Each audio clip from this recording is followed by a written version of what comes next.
Medidas de dispersión, tercera parte. Esta es la última medida de dispersión y corresponde a la desviación estándar.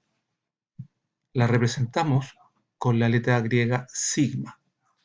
La desviación estándar corresponde a la raíz cuadrada de las varianzas y ella se expresa en la misma unidad de medida de las variables. Es decir, si está en metros, la desviación estándar nos dará metros.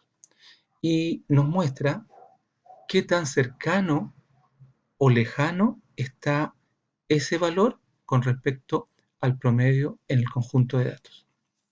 Miremos la varianza, volvamos a la varianza. La varianza dijimos que era aquellos valores que estaban al cuadrado. Entonces, la desviación estándar nos va a dar sus valores en la unidad de medida idéntica a aquella que están expresados los datos. Vamos a datos no agrupados. La desviación estándar es igual a la raíz cuadrada del primer dato menos el promedio al cuadrado, más el segundo dato menos el promedio al cuadrado, más el tercer dato menos el promedio al cuadrado, y así sucesivamente hasta llegar al último dato menos el promedio al cuadrado, todo eso dividido por el valor de n. Nuestra fórmula se puede expresar de la siguiente manera, en forma resumida. La desviación estándar va a ser igual a la raíz cuadrada de la suma de todos los datos menos el promedio al cuadrado, siempre dividido eso por n. Veamos esto con un ejemplo.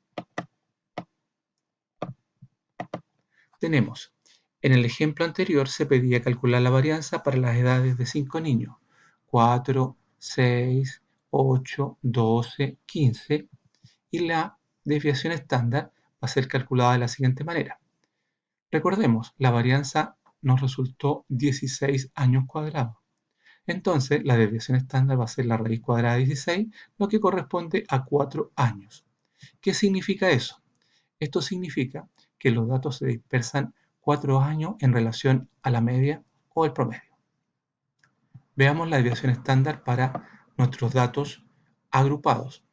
En este caso, la fórmula de cálculo nos dice la desviación estándar va a ser igual a la raíz cuadrada de la primera marca de clase menos el promedio al cuadrado multiplicado por la primera frecuencia, más la marca de clase del segundo valor menos el promedio al cuadrado multiplicado por la segunda frecuencia, y así sucesivamente hasta llegar a la marca de clase del último valor menos el promedio al cuadrado por la frecuencia del último valor. Todo eso dividido por el valor de n. En forma resumida, acá en la expresión verde tengo que la desviación estándar va a ser igual a la raíz cuadrada de la suma de los datos menos el promedio al cuadrado por la frecuencia, siempre dividido eso por n. Vamos al ejemplo. En el ejemplo anterior se pide calcular la varianza de los datos de la siguiente tabla, en la cual se tienen el número de horas de estudio semanal de un grupo de alumnos. Aquí tengo mi tabla y el grupo de alumnos era 42, en total 42. Recordemos que agregamos algunas columnas a la tabla, se calculó la varianza, cuyo valor al cuadrado fue de 35.23 horas de estudio. 35.23 de horas de estudio al cuadrado. Entonces, calculemos la desviación estándar.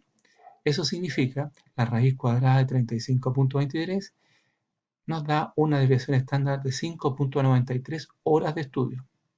¿Qué significa esto? Que los datos se dispersan aproximadamente en 6 horas de estudio.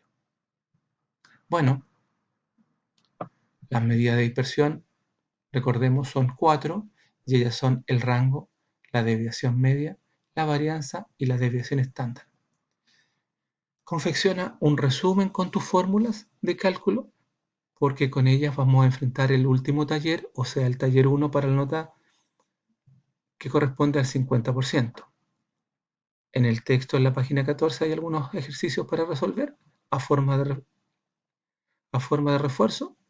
Y no olvides que lo importante es organizarse para estudiar, hacerse un horario de estudio, la hora y el día la designas tú, y por sobre todo consultarme a mi correo, y lo más importante de todo, cuídense.